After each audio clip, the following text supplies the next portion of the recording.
నాగర్ కర్నూలు జిల్లా తిమ్మాజిపేట మండలంలో తాగునీటి సమస్యపై గ్రామస్తులు రోడ్డెక్కారు. పోతిరెడ్డిపల్లి గ్రామానికి చెందిన మహిళలు, సర్పంచ్, వార్డు సభ్యులు ఖాళీ బిందెలతో ఎంపీడీఓ కార్యాలయం ముందు ధర్నా నిర్వహించారు. దాత సహాయంతో వాటర్ ప్లాంట్ ఏర్పాటు చేసుకుంటామన్న అధికారులు అడ్డుకుంటున్నారని ఆగ్రహం వ్యక్తం చేశారు. గ్రామ పంచాయతీ తీర్మానం చేసినా సహకరించకపోవడం వెనుక రాజకీయ కక్షే కారణమని బీఆర్ఎస్కు చెందిన సర్పంచ్, వార్డు సభ్యులు ఉండటంతోనే కాంగ్రెస్ నేతలు అడ్డుకుంటున్నారని ఆరోపించారు.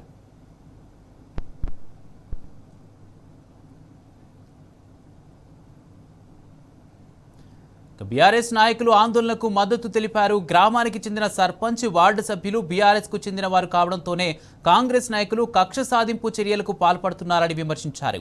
తాగునీటి సమస్యపై రాజకీయాలు చేయడం దుర్మార్గమని మండిపడ్డారు.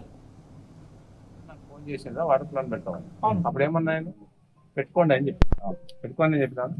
తర్వాత పరిణామాలు మాకు సంబంధం లేకుండా మా మీద ప్రెషర్స్ అవుతుంది. ఇప్పుడు గడికోసారి డిపిఓ ఫోన్ చేస్తాడు.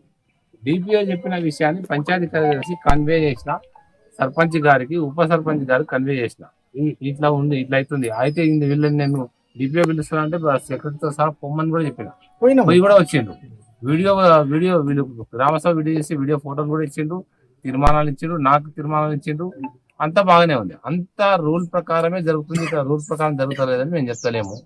రూల్ ప్రకారమే ఉంది. వాటర్ ప్లాంట్ అనేది మంచి ఉద్దేశం, ఒక వ్యక్తి దానం చేసిండు, ఓకే, అది అంత బాగుంది. ఇక్కడ ప్రాబ్లం అంతా ఎక్కడ వచ్చింది? డిపిఓ రోజుకు ఒకసారి ఫోన్ చేయాలి. ఇంతకుముందు వస్తుంటే కూడా 2 times ఫోన్ చేసింది డిపిఓ గారు. నేను డిపిఓ గారు ఫోన్ చేసిన విషయాన్ని ఎవరికి చెప్పాలి? నేను ఏం చేయాలి? నేను పంచాయతీ చెప్తాను. వాటర్ ప్లాంట్ ఏమైంది? వాటర్ ప్లాంట్ ఇదేదో పెద్ద దేశ సమస్య, సరిహద్దుల సమస్య లాగా అయిపోయింది మాకు. ఇక్కడ మంచినీళ్ళు పెడుతుంటే ఇబ్బంది, పబ్లిక్ ప్రజలు వచ్చి మాకు ఇబ్బంది అవుతుంది, ఆటంకంగా అవుతుందంటే బంద్ చేస్తాం. మేము పెట్టేది పబ్లిక్ కోసం. ఎవరో ఒకరితో కాంగ్రెస్ నాయకులకు ఇష్టం లేదని చెప్పి బంద్ చేస్తే పోలీసు వాళ్ళను గడికోసారి పంపిస్తే ఏం పని ఉండదా? మనం ఆఫీస్కి తాళం వేసుకొని రానని చెప్తారు, వాటర్ ప్లాంట్కి తాళాలు వేసుకొని రమ్మని చెప్తారు. సర్పంచ్ ఎందుకు గెలిచినాం, మరి వార్డు మెంబర్లు ఎందుకు గెలిచినాం? పబ్లిక్ సేవ చేయనికున్నావా, లేకపోతే కాంగ్రెస్ వాళ్ళు చెప్తే బెదిరుకొని ఇంట్లో కూర్చొని మేడం? అన్ని ఆఫీసర్లకు డిపిఓ గారికి ఇచ్చినాం, ఎంపీఓ గారికి ఇచ్చినాం, పోలీసు వాళ్ళు అడిగితే పోలీసు వాళ్ళకి ఇచ్చినాం, అందరికి ఇచ్చినాం.